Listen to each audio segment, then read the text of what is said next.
Welcome to the Endless Honeymoon Podcast Secret Dump, Natasha. It's a pleasure to be dumping with you again. Yeah, nice to be dumping with you too. I missed you. While you were on tour, I was all lonesome. If you missed us, by the way, you should come see us in Oakland, California on New Year's Eve. Oh yeah, that's going to be so fun. Sabrina Jolie is hilarious. Nick Thune, hilarious. This is going to be such a great show. Andrew Michon, Brent Weinbach, just at the Grand Lake Theater. Amazing comedians. It's the last one. You can go to tinyurl.com/Oakland 2023 and get your tickets. Natasha, I'm excited to be spending another New Year's with you. And I'm even doubly excited to be doing another podcast with you. Oh, I love doing podcasts with you too. Are we going to do them over the holidays? Absolutely. Yes.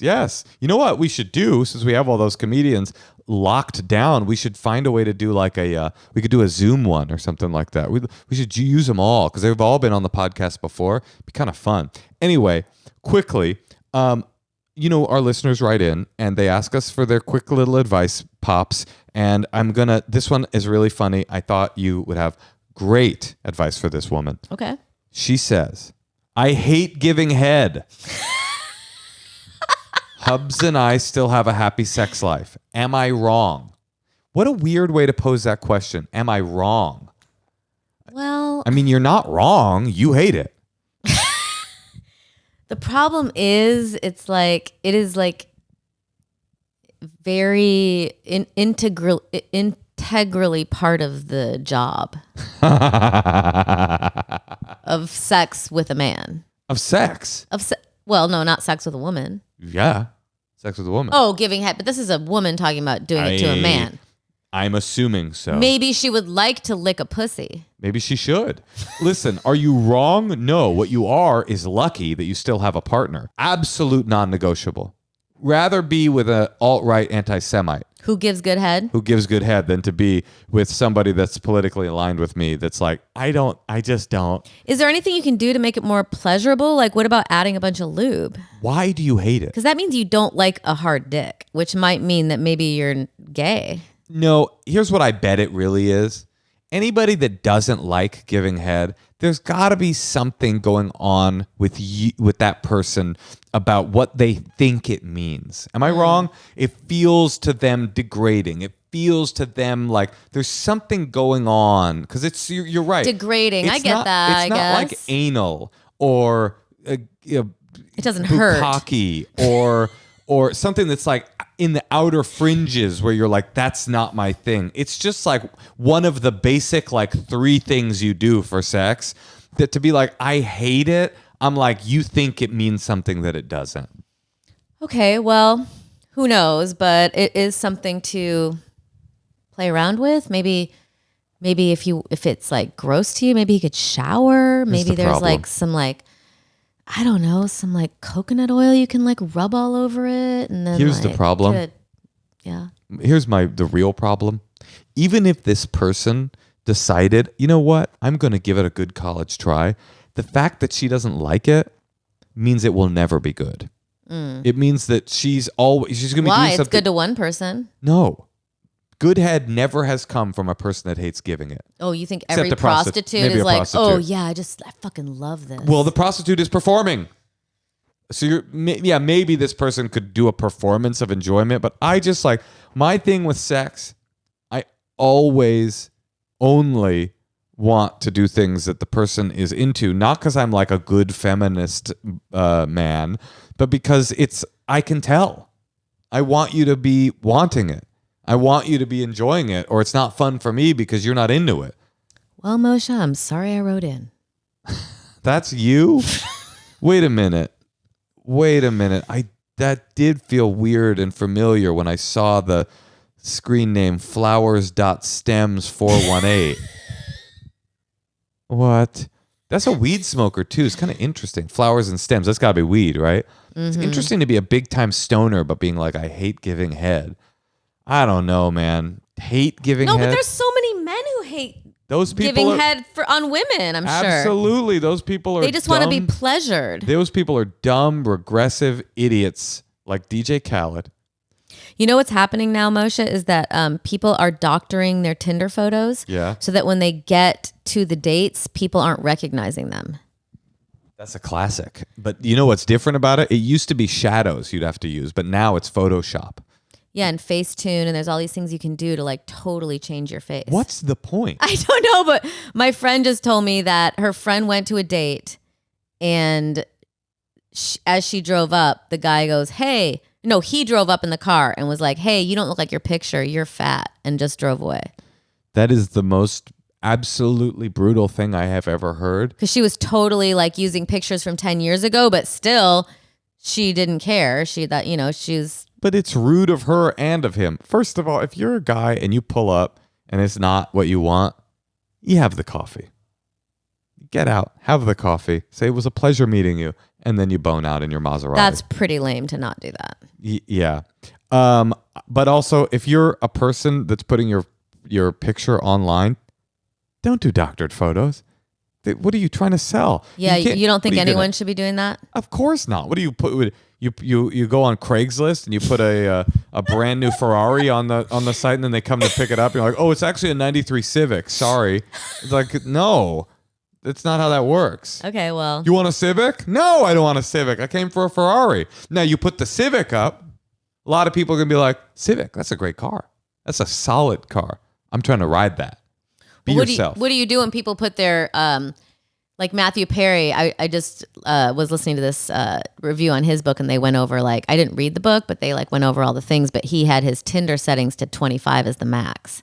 Okay. So He's I'm just like saying, 50, right? Right, but that's just what a lot of people do. So maybe just in order to get people to pay attention to you, you have to doctor your photos. I don't know. I do not understand the instinct in dating to try to get people that aren't interested in you to be interested in you. It's the dumbest thing in the world. It's like, I've never understood this idea of like, I've got a crush, but she doesn't know I exist. Part of being in a romantic tete-a-tete is that both of you are engaging with each other's energy. Like, it's like having a crush on a book. It's like, oh yeah, I've got a crush on Pride and Prejudice. Like, okay, it won't ever, like, why would you want to be with a man that is filtering out people that are your age? Because he doesn't want you. Everyone has mental illness, I guess. I guess. Well, Me too. me too. But you know who doesn't are the people that leave their secrets. Can I just say, that's really cool that everyone calls in their secrets. I would be too afraid to do that. Same here. I mean, this is a big podcast, and someone could hear you. We have over 750,000 listeners a week for the secret dumps. But for the main episodes, it's 2,200. And I don't understand the numbers. All right, let's hear some secrets. Mr. and Mrs. Leggero, How dare you? I need to preface this by saying I love dogs, any sort of animals. Okay, but this is one secret I haven't told anyone. And I feel so horrible about it. It's actually been eating me up. So, last year I got my first gig grooming dogs. I have experience grooming my own dogs, but this is my first gig grooming someone else's. And I get to the place, and it's a small mini poodle that is like severely matted. It looks like maybe 2 years of growth mat. And I shave her down. She's such a pretty little princess. And I go to cut her ears, shave down one ear, cut it, trim it, looks beautiful.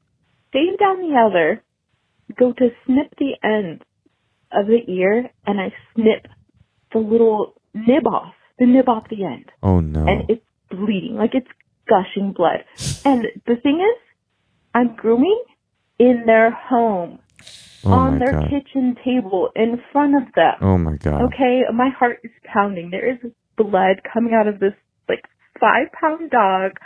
And I did not want to tell anybody. I didn't want the old lady to see, because she'll probably just be devastated anyways. Oh, my God. I used my, like, static or stytic powder to stop the bleeding, brushed the dog, went to go clean it, like, bathe it off, and just, and I just dried her off, combed her out, and gave her back to the owner, and, like, pretended like nothing even happened. I never told anybody that I cut off that poor dog's ear. And I mean, like, not just, you know, like a centimeter. It was a good inch. Like, oh my God. It was a good triangle. Oh gosh, I'm so sorry. I'm so sorry. I love dogs and I never want to hurt them. I'm so sorry. But that did happen and I did not tell the owner. Wow. What do you do in that situation? Well, if she's a pretty little princess, you don't tell the owner. You do not cut a pretty little princess's triangle ear. You do not. I think that must happen all the time because they have their little ears and then the hair comes out more. Mm-hmm. But also... Golly, an inch? An inch? That's this big.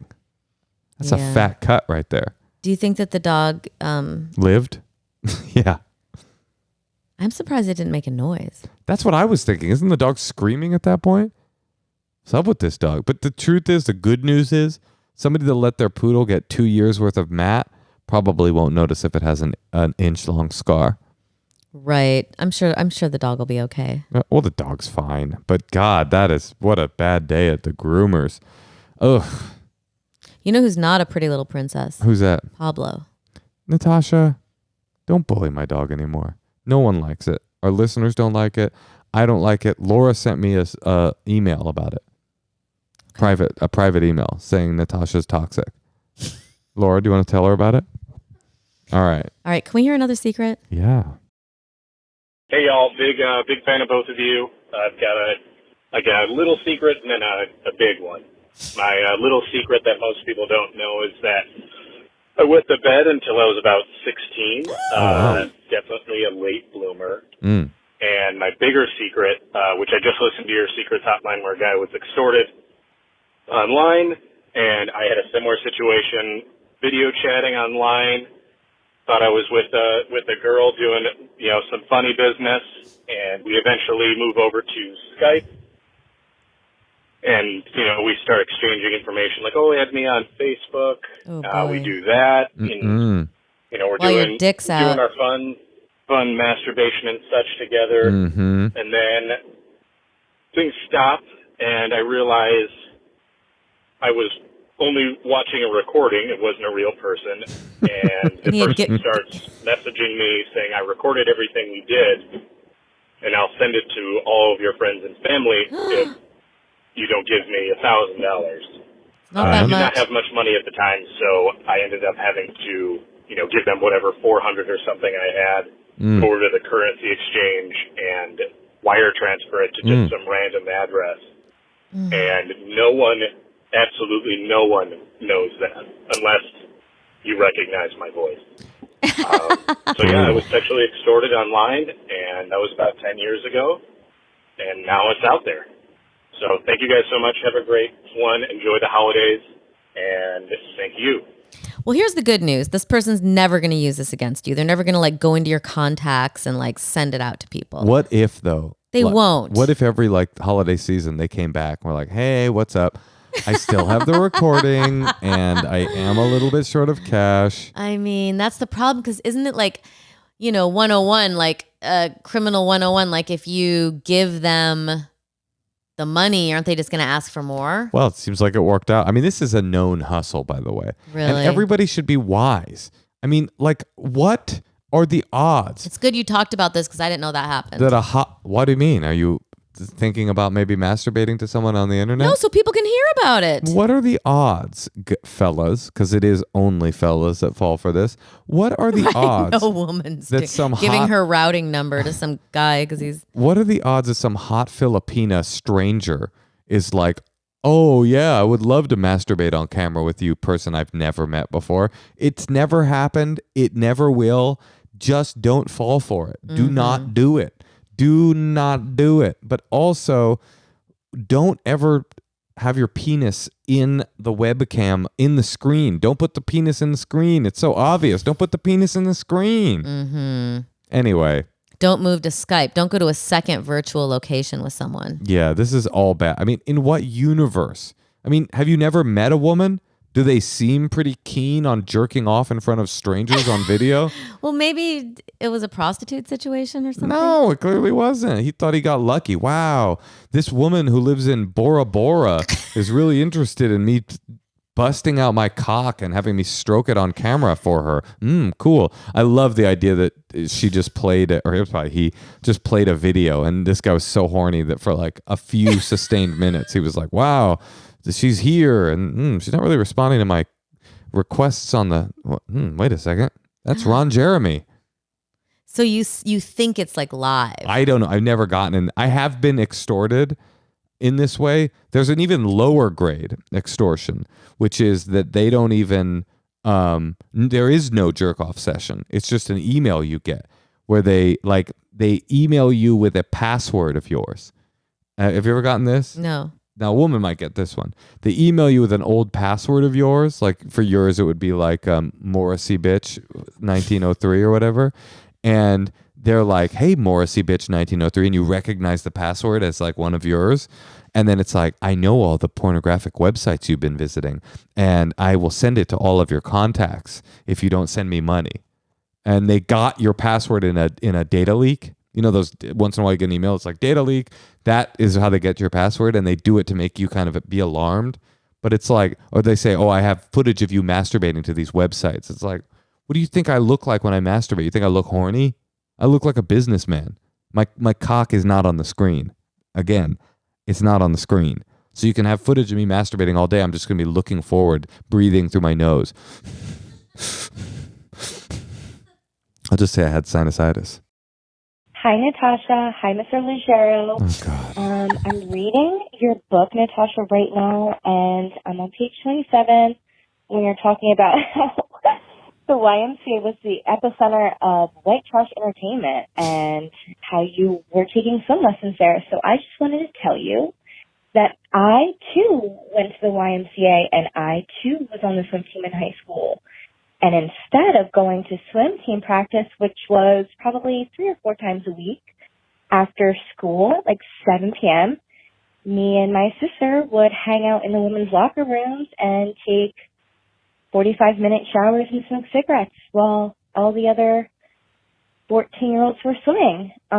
We were actually pretty good at swimming, and we did country club swim team on the weekends and just didn't give a shit about swimming after school until like 8 p.m. when all I wanted to do was watch SpongeBob and eat dinner. So yeah, that's my secret. And yeah, my dad did find out, so maybe it's not that much of a secret, but I wanted to let you know that I'm reading your book, and yeah, fuck the YMCA swim team. All right, bye. Also, it's like, what is the secret? That you were a cool teenager? That you didn't spend all your time in swim meets? Well, I never did that. You weren't a cool teenager. Smoked cigarettes and took long showers? Yeah. That sounds awesome. I took a long shower. Although, how do you smoke cigarettes in the shower? You got to have one of those Greta Garbo like cigarette extenders, but it's really long. So it goes all the way out of the water. See, our swim practice was at like 6:30 in the morning. I just think that this person sounded like they had a cool life. I took long showers, I smoked cigarettes, I watched SpongeBob, and ate meals. It's like, sound cool. And now they're reading my book, so they sound really cool. Everything about this person sounds cool. If you haven't gotten Natasha's book yet, go ahead and get it. It's available now. So just fucking buy the thing. Natasha, I have to go. Oh, you do? Yep, I got to bounce. All right, well, listen. It's been nice knowing you. Yes. And thank you for giving me a child. No problem. I love you. Oh, I love you too.